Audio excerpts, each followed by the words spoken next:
दर्शकगण नमस्ते। भोजपुरी हमनी के भाषा है, हमनी की धरोहर है।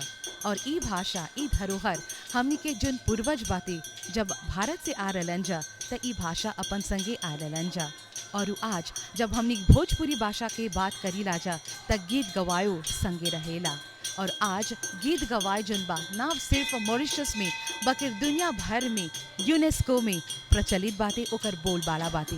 इसी संदर्भ में आज उमानाथ मंदिर जन शिवाला रोड मोता ब्लॉन्च में पावल जाला हाईजा परी भोजपुरी स्पीकिंग यूनियन द्वारा आयोजित एगो वर्कशॉप करल जल बाटे।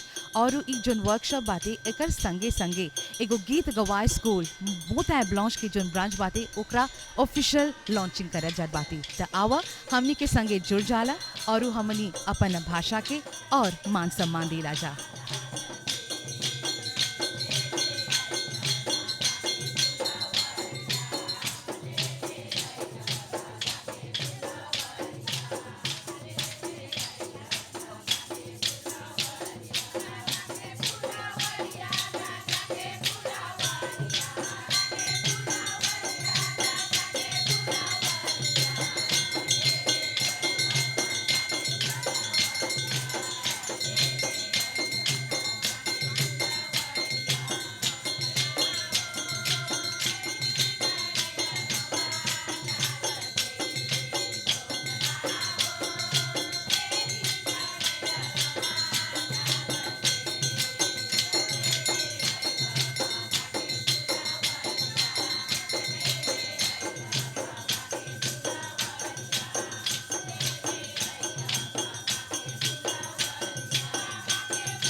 आज बहुत खुशी के बात बाटे कि हमने उमानाथ मंदिर में भेटाल है जा और हर साल के लगभग हमने के अंतिम कार्यक्रम है।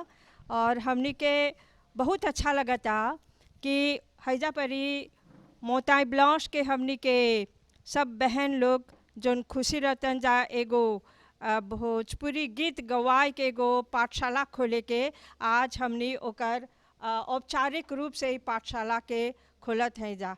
हमनी के बीच में हवन जा हमनी के साथी हमनी के जो श्रीमती धन देवी रीता पुनित जी हवन जो हम शुरू से उनका पहचान गैली 2002 से 2004 से। और उनकरा अनली हमने जब भोजपुरी स्पीकिंग यूनियन के गीत गवाए लेकोल खोली जा पे चिगाफरे में हम सोच ली चाहे ला एगो लेकोल खोले के, तो उनकरा हम नियुक्त कर ली। बहुत बधाई बा उनकर लिए, ताली बजावा जा बहुत। रीता जी, आज उन्हीं के बदौलत से इतना हमनी के लेकोल खड़ा हो गए सगरो। मांग तो और आवता, लगभग 300 लेकोल के मांग आवता। और हमनी के बोलल गल बा कि हर एगो गांव में, हर एगो शहर के इलाका में एगो लेकोल खोलत है जा। और लेकोल के साथ साथ ऊ में भोजपुरी बतियाए के, जेकर जीभ तनी छूट गल बाते भोजपुरी बतियावे के, जेकर गीत गावत होवन जा, गीत भी सीखत होवन जा, और भोजपुरी बतियावे के क्लास भी चलावत है जा। और लड़का लोग के जैसे बोला जा नर्सरी पेपिनिया भी चलता है, अभी आप लोग देख ले जाहे जा परी। हमनी के साथ में हवन श्रीमती डॉक्टर नूतन पांडे जी, जोन बहुत हाई इन भारतीय उच्चायुक्त में ई हवन द्वितीय सचिव और कमिश्नर डेलन के भारत के रिप्रेजेंटे करेलन। जब से मॉरिशस में आयल हवन 3 बरिस से हमनी के साथ देते आयल हवन नूतन जी। और हम बोलब कि बहुत ही भारत सरकार के और भारतीय उच्चायोग के बहुत ही हमनी के सहायता मिलल बा हमनी के हर एगो कार्यक्रम में। और आज उनकर हमनी के साथ हवन, उनकरा से है वर्कशॉप जोन बाटे, जोन कार्यशाला बा बोली जब, काहे कि हमनी के लेकोल में खाली गीत नहीं सीखत हैं जा, बल्कि गीत कौन सी है, संस्कार है, सभ्यता है, हमनी के संस्कृति है, बेटी हमनी के विरासत है, एक साथे कौन सी है। पहले आदमी लोग बोलत हल, हाँ औरत लोग जाता नाचे है, ये बोलत हलन जा, और मना करत जा, अपन बेटी पतों के मारत हलन जा, नहीं जाए देवत, हाँ कि नहीं। भाग भाग के लोग जात रहा सीखे। और अभी लेकोल खोल दे ली जा खुलम खुला में, और सब कोई इतना पहचान के अपन गोर पर खड़ा होके, हाँ ये बोला जला एम्पावरमेंट, अपन शक्ति से और महिला सशक्तिकरण साथ में, कि मैं कौन हूँ, मुझे क्या करना है समाज में, मुझे कहाँ जाना है, और भविष्य के लिए क्या करना, मेरे घर के लिए, मेरे परिवार के लिए, मेरी सोसाइटी के लिए, मेरे देश के लिए। तो ये सब हमने सिखाई ला जाई में। और लड़का लोग के भविष्य कैसे देखे के, परिवार के कैसे जुटा के रखे है, सब गीतवन में तो पारिवारिक कैसा सुंदर सुंदर बात बाटे, जो कि परिवार के प्रेम, सभ्यता और आनंद से जिए के कला सिखावेला। तो ये सब हमने देवब जा, कहे कि गीत गवाए यूनेस्को में चल गए बाटे। यूनेस्को के मतलब है पूरा विश्व में अभी पिछले सप्ताह एगो हैजा परी कॉन्फ्रेंस हो रहल, 116 देश के 800 डेलेगे आए रहल, अपन देश के ई विरासत के बारे में बतियाए, सोचे और ओके आगे बढ़ावे के। तो हमने काहे नहीं करब जा। अब सोचे गीत गवाए घर के माहौल से निकल करके देश में चलाल बा, और देश से विदेश में पूरा दुनिया के अमानत अब हो गए बाटे। और एक साथे साथे भोजपुरी भी लोग पूछेला हो जा यूनेस्को में कि कौन भाषा में गीत गवाई होवेला, तमनी बोली जा भोजपुरी में। भोजपुरी कैसे बोला जाला, कैसे लिखल जाला, तमनी लिख के दोसिये में डेली जा 10 पन्ना भोजपुरी ई है। तब यूनेस्को बोलेला जोन विरासत के हमनी बचावत हैं जा, एके बोले जा कल्चर इंटेंजिबल, एकरा साथे साथे जोन ओकर वाहन है, एके चलावेला कौन सी है, भोजपुरी भाषा। तब भोजपुरी के बेचामेला सिखावे के। तब बहुत खुशी है जा कि लेकोल में, हर एगो लेकोल में भोजपुरी के लेकोल भी रही, नृत्य गीत गवाए के, और ओकर साथ साथ लड़का लोग के भी सिखा। यही नहीं, आवत बरिस हमने मंत्रालय में लिख देली जा, कहे भोजपुरी स्पीकिंग यूनियन कला एवं संस्कृति मंत्रालय के तत्वाधान में चलीला, और हमने मिनिस्ट्री ऑफ एजुकेशन के लिख देली जा कि लेकोल में जाए सब, primary school, pre primary school, primary school, secondary school, university में, और पूरा हमने के 1 साल के कैलेंडर बन गए बाटे। हौजा परी भोजपुरी में इस्लाम, गीत प्रतियोगिता, गेम्स, खेल, ओका बोका, तीन तोलोका और अन्य तरह के गेम्स बाटे। फिर बोले के लड़का लोग के, उ लोग के कैसे बोलियन जा, प्रस्तुति करियन जा भोजपुरी में, अपन विचार, अपन सोच, महिला लोग कैसे अपन गांव में, अपन घर में सकबज अपन सोच प्रकट करे, ये सब सिखावत है जा। यही से हम 1 दिसंबर के हमने के द्वितीय हमने के भोजपुरी गीत गवाए के मान्यता प्राप्त होला के द्वितीय जो एनिवर्सरी रहल, हौजा परी बोली जा इंदिरा गांधी सेंटर में कि हमने एगो यूनिवर्सिटी खोलत है जा भोजपुरी के।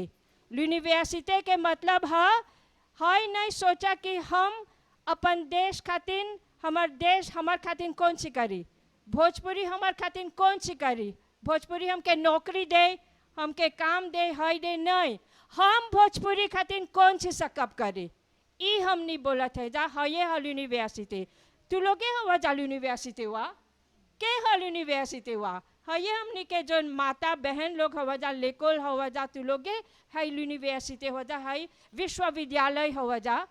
काहे कि बोला जाला, if you educate a man you educate one person, if you educate a woman, a lady, you educate the whole world।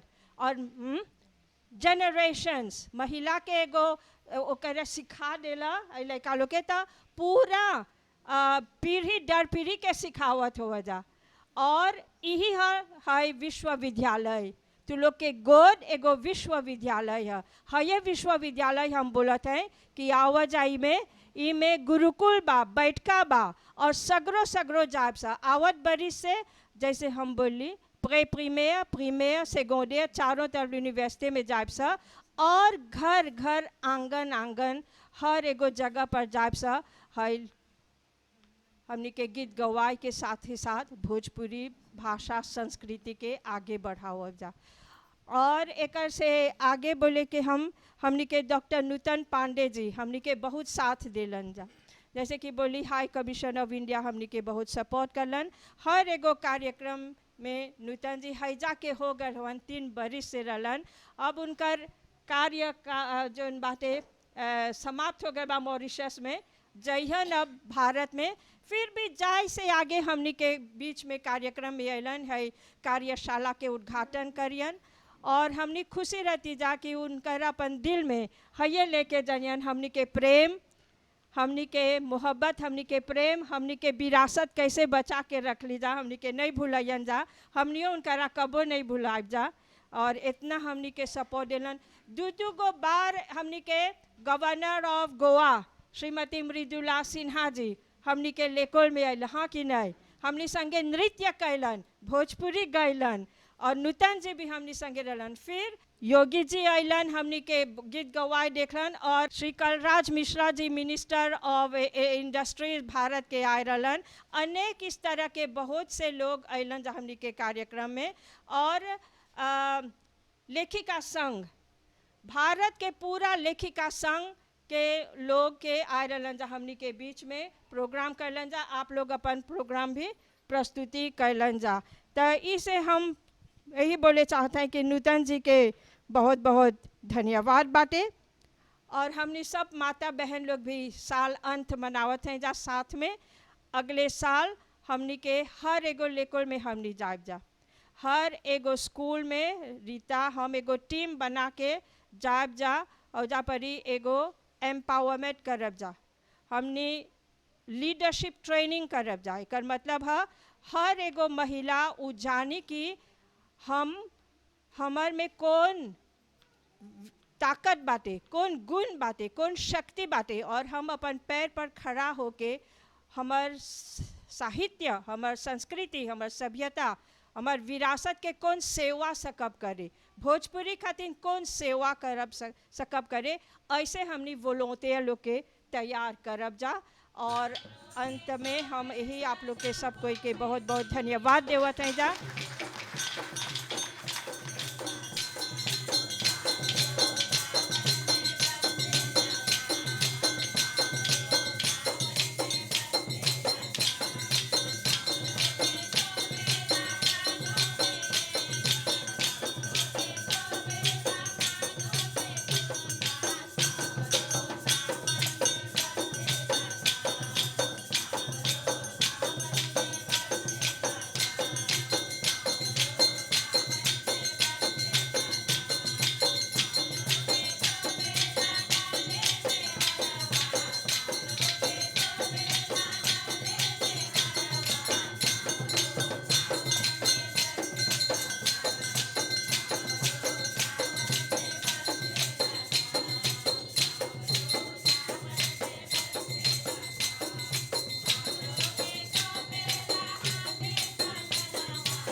जैसा अभी सरिता बुद्धू जी ने बताया कि मुझे यहाँ आए हुए 4 साल के करीब हो गया है लगभग, और इस तरह के वातावरण में मैं कई बार आई हूँ, और हमेशा मुझे ऐसा लगता है कि जैसे मैं अपने छोटे भारत में हूँ, अपने किसी भारत के गांव में हूँ, किसी भारत में होने वाले किसी उत्सव में हूँ। जो आपके चेहरों पे में मुझे कोई माँ दिखती है, अपनी कोई बहन दिखती है, कोई अपनी बच्ची दिखती है, तो कभी नहीं लगता ऐसा कि मैं भारत से बाहर हूँ। मुझे लगता है मैं हमेशा भारत में ही हूँ। आज हमारी जैसे बोला कि 51वां स्कूल खुला है, और मुझे लगता है कि 2-3 बार मैं और बीच में आई हूँ, और जब 2 साल बाद मैं फिर वापस आऊँगी या कुछ समय बाद वापस आऊँगी तो ये संख्या 500 हो चुकी होगी। तो जो आप लोग कर रहे हैं ये एक बहुत बड़ा काम है, अपने पुरखों की संस्कृति को, अपनी सभ्यता को बचाए रखना और उसको आगे बढ़ाना, अपने बच्चों में, अपनी नई पीढ़ी को देना। और सरिता बुद्धू जी का इसमें बहुत बड़ा योगदान है। मैं हमेशा से यहीं से नहीं जानती, मैं उनको भारत से जानती हूँ, बहुत वर्षों से जानती हूँ उनको। वो जो भोजपुरी भाषा, सभ्यता और संस्कृति के लिए कर रही हैं, वो निश्चित ही बहुत ही हम सबके लिए प्रेरणादायक है। जब हम उनसे पूछते हैं मजाक में कि आप कितनी उम्र की हो रही हैं, तो हम कहते हैं उम्र मत पूछिए, काम देखिए, काम, जो एक जज्बा है काम करने का, निस्वार्थ काम करने का, वो वास्तव में प्रशंसनीय है। तो उनसे सीख लेके हम सबको आगे बढ़ना है, अपने सभ्यता को, अपनी संस्कृति को आगे बढ़ाना है। और मुझे लगता है कि इस काम में हम लोग जो माताएं, हमारी बहनें हैं, या स्त्री बोलती हूँ मैं जिसको, स्त्रियों का सबसे बड़ा योगदान होता है। मुझे एक छोटी सी बात याद आ रही है कि मैं आपके साथ साझा करना चाहूँगी। एक छोटी सी बच्ची थी 10 साल की, उसके घर एक दिन पंडित जी आए, तो उन्होंने कहा कि देखते हैं ना, हाथ देखते हैं कि बच्ची का भाग्य कैसा होगा। तो उन्होंने कहा कि बड़े होके इसकी लॉटरी लगेगी, लॉटरी लगेगी इसकी, और बहुत भाग्यशाली है ये। उस बच्ची के दिमाग में ये बात आ गई कि मेरी लॉटरी लगेगी, लॉटरी का मतलब पैसा मिलेगा मुझे। बड़ी हुई, खूब अच्छा पढ़ा उसने, खूब अच्छी शादी हुई उसके घर में, उसका पति बहुत प्यार करने वाला मिला, 2 अच्छे बच्चे हुए उसके, बहुत पढ़ लिख गए बच्चे, उनकी खूब अच्छी शादियाँ हुई। वो लड़की 60 साल की हो गई। जब 60 साल की हो गई तो तब भी उसके दिमाग में रहता था कि वो पंडित जी झूठ बोल गए कि लॉटरी तो मेरी आज तक लगी नहीं। तो एक दिन क्या हुआ, वो जब धीरे धीरे बीमार पड़ने लगी उम्र के साथ साथ, तो उसके पति ने बहुत सेवा की उसकी। और जब वो वापस अस्पताल से आई तो उसने देखा कि घर में उसके माली और नौकर चाकर बैठे हुए थे। वो बात कर रहे थे कि हमारी मालकिन की तो लॉटरी लग गई, इतना अच्छा परिवार मिला उनको। तो उसके समझ में ये बात आई कि लॉटरी का मतलब क्या है, हमारा परिवार, हमारे बच्चे, हमारा पति। तो लॉटरी कोई पैसे की नहीं होती, 10,000, 20,000 या 1 लाख की लॉटरी लग गई। ये जो हमारे अपने हैं, अपने लोग, यदि हम उनके लिए कुछ करते हैं और वो हमारे लिए कुछ करते हैं, तो यही हमारी लॉटरी होती है। और इसी लॉटरी को सहेज के सबसे ज़्यादा कौन रखती है? महिलाएं। वो समझती हैं कि ये ही हमारा परिवार है, हमारी लॉटरी है, और इसी के लिए वो अपना सारा जीवन लगा देती हैं। और माता और बहनें या स्त्रियां अपने परिवार के लिए जो करती हैं वो शायद पुरुष नहीं कर पाते हैं। पुरुष तो घर के काम करते, बाहर के काम करते हैं, आर्थिक रूप से मदद करते हैं, लेकिन जो संस्कार, जो हमारे संस्कारों का बीज पड़ता है, वो हम लोग ही अपने बच्चों में डालते हैं। और वो अच्छे संस्कार यदि हम अपने बच्चों को डालेंगे तो हमारा जीवन सफल हो जाएगा। वो एक गांधी जी की कहानी छोटी सुनी होगी आपने, कि गांधी जी कहते हैं, हमारे यहाँ होता है कि कोर्ट जब मुकदमे चलते हैं तो उस पर बाइबल पे या गीता पे हाथ रखवाते हैं कि भाई इसकी कसम खाइए, जो कहेंगे वो सही कहेंगे। एक बार गांधी जी के साथ भी ऐसा हुआ, तो उन्होंने कहा नहीं, मैं ना किसी बाइबल पे हाथ रखूंगा ना गीता पे। तो जज ने पूछा क्यों भाई, ऐसा क्यों? तो उन्होंने कहा कि मुझे विश्वास है कि मैं जो बोलता हूँ सच बोलता हूँ। तो उन्होंने कहा, ऐसा, जज ने पूछा, ऐसा तो नहीं है, ये तो रीति रिवाज है कि भाई सबको रखना ही पड़ता है।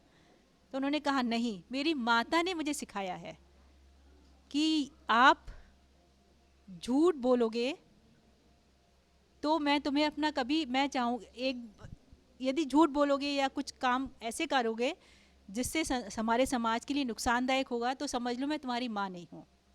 एक बार गांधी जी से उनकी माता ने ये कहा था, तो गांधी जी बोले कि इस बात का, मेरी माता ने जो मुझसे कहा था कि तेरे जैसे झूठ बोलने वाले बच्चे से अच्छा मैं बिना माँ की, बिना बच्चे की बांझ हूँ। तो बोले गांधी जी कि ये बात मुझे इतनी प्रभावित कर गई कि मैं आज तक कभी अपनी ज़िंदगी में झूठ नहीं बोला हूँ। तभी उनको बोलते हैं सत्यवादी महात्मा गांधी। जैसे भारतीय उच्चायोग हमेशा से हम आप सबके साथ है, वैसे ही मैं भी आप सबके साथ हूँ। धन्यवाद।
विरासत, सभ्यता, संस्कृति और भाषा और हमनी सब के मेहनत, जिस सब कोई एकजुट होके ई भाषा के प्रचार प्रसार करब जा, ता ई जन भोजपुरी भाषा बाती, हमनी की जन गीत गवाए बाती, वो हमेशा जीवित रही।